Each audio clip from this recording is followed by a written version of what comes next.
So guys দেখেন আমি লুঙ্গি বেরিয়েছি আর বাচ্চা বাচ্চা আমার কি শ্বাস দিচ্ছে ভাই আমার তো ওই যে উঠতে গেছে মোটা।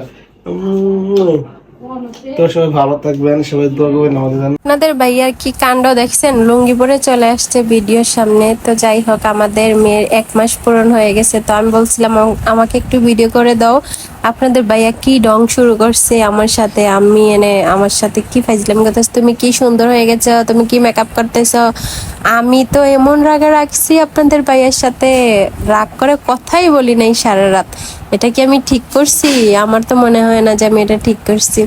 তো আপনাদের স্বামীর সাথে এভাবে আপনারা ঝগড়া করবেন, আবার বেশি ঝগড়া করেন না, একটু অল্প অল্প ঝগড়া কইরেন।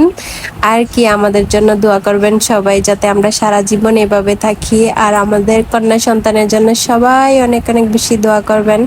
আর আমাদের পেজটা ফলো করে পাশে থাকবেন, যাতে কিছু করতে পারি। আসলে মানুষ চাইলেই সব সম্ভব, তাই না? কষ্ট করতে হবে, দোয়া করবেন যাতে কিছু করতে পারি। আল্লাহ হাফেজ।